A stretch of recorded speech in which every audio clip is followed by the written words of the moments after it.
Asabada kisa shakala boda kisa lukise kana fide macha. Amen. Ay. Amen. Net ke nama sisme dura ta kamite kun wallalu ta tsafa beda.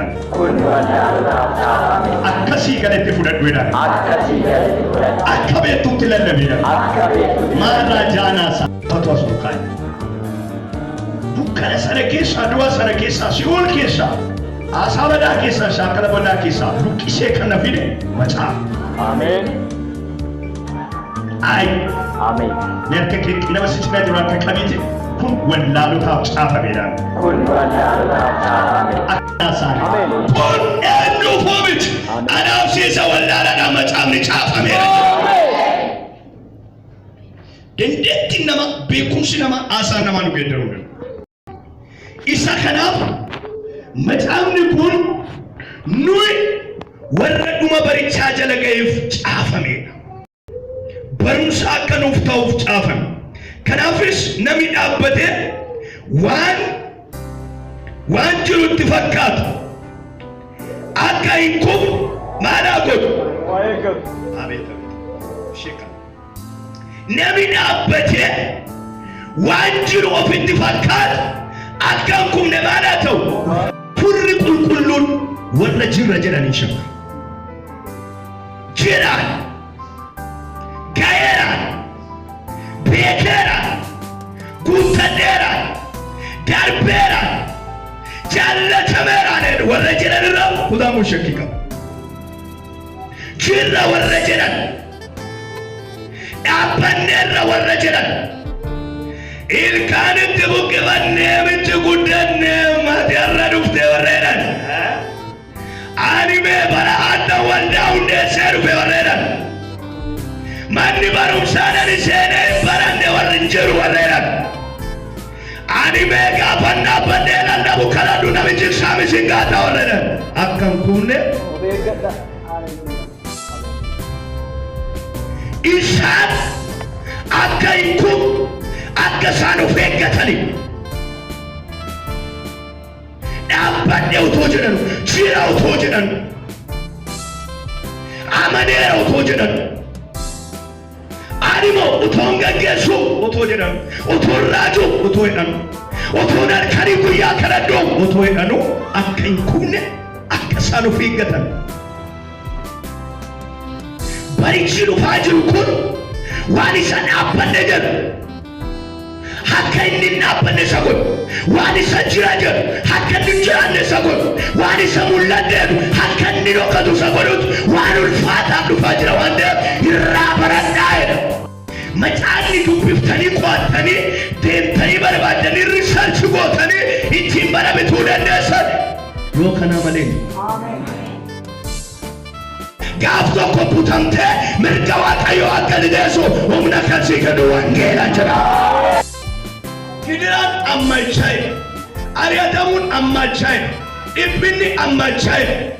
Gaafa sanaa Yesuus Kiristoos dhalootaaf iddoo qopheessina. Timotewoos lammaffaa 3:13. Namoonni hamoon warri ija namaa gowwoomsanis isa gadheerraa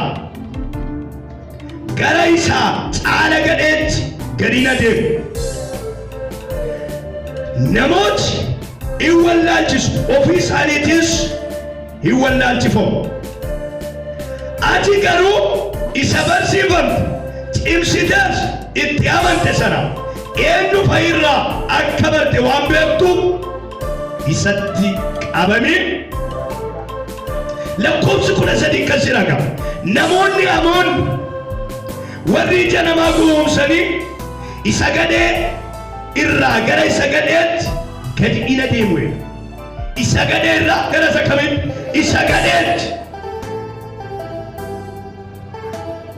Ammayyuu warri nama gowwoomsan, warri nama ajjeesan, ija namaa deeffatanii, nama dhokatanii, warri jallina hojjetan, warri hatan, warri ejjan, warri soban, warri waliin naan ammayyuu isa gadheerraa gara isa gadheetti adeemu. Macaafa jira. Maasirrachuu didee jedhudha. Dabarfamee jira. Namoonni isa durii caalatti waa namaa gochuu akka jiran kutaa kanatti dubbata. Ati garuu jedha siin immoo ati garuu isa barattisa isa dhageessisa eenyurraa akka dhageesse eenyurraa akka barate adda baasii beeki isattis qabamee jiraata.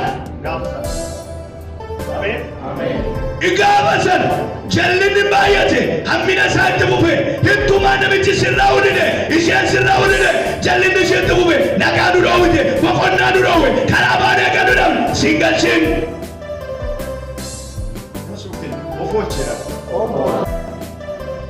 Ganaa siidhaan illaafu dhufanii yoo barbaada mana kee dhufanii nagaadha nan gadde ani rakkachuun kee baay'ee na gaddisiiseera. Rakkataa ati rakkanne akkana ta'uun kee na dhibee na gaddisiise. Iddoon jira, jireenyi jira, balballi jira, karaan jira, maallaqi jira. Jallina isaanii duukaa akka buunee jiraannuuf jallini isaanii itti caalaa itti fufaa waan deemuuf kutaa kanatti ximiyootoos hin gorfama. Isa baratte eenyurraa akka baratte beeku qabda. Yeroo hundumaa isa dhageenye dhaga'uu duwwaa otoo hin taane eenyurraa akka dhagaa jiru beeku qabda.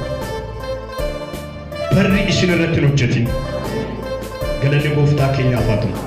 Seexan rakkin biyyi lafaa haaraan hin dhumne isuma kaleessaati.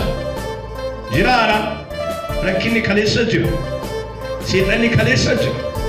Duuti kaleessa jira. Biyyi lafaa kaleessa jira. Wanti haaraan tokko addunyaa kana irra jiru.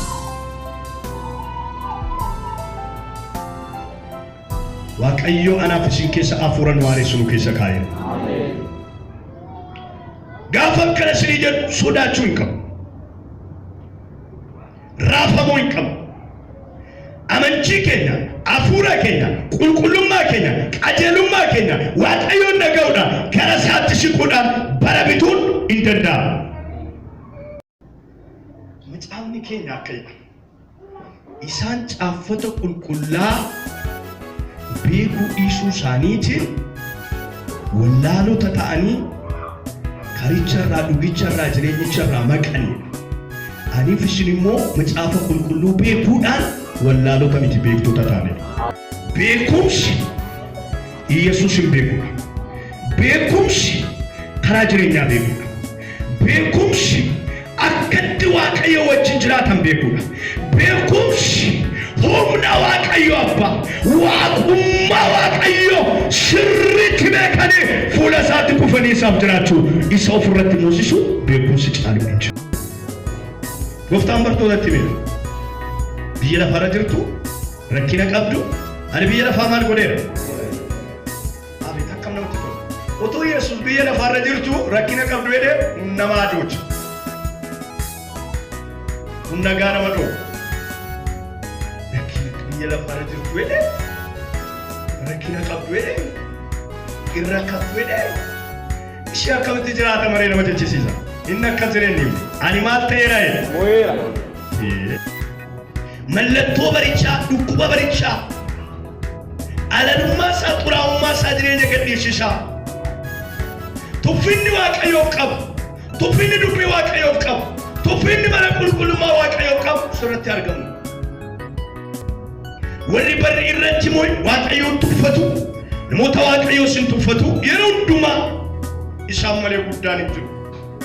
Waaqa isaanii malee waan guutu. Anaaf isinirraa kun hin argamu. Nu yeroo hundumaa kan nurraa argamu baramoonii afuricha muunee Yesuusin isa mooyi amala isaa aasaa isaa jireenya isaatu nurraa mul'achuu qaba. Sodaan addunyaa kanaa alamuddin. Sodaan addunyaa kanaa namicha chaayinaa sana maali maqaan isaa isa qabeenya qabusa. Isa miti. Sodaan addunyaa sanaa ijoollee Waaqayyooti. Addunyaan kan sodaatu. Afurichi kan sodaatu, humnichi kan sodaatu. Magaalaa gaasheedhaa. Afuricha nagaa dhoowwaa kan jiru, jeeqaa kan jiru, magaalaa keessa humna dhoowwaa kan jiru ijoollee Waaqayyoo.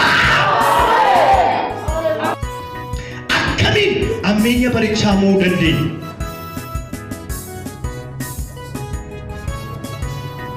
Yookaan maal goone baricha irratti hojjechuu kan dandeenya kan jedhu waan afurichi itti ogummaan deddeebi'a. Efesoon 5:15.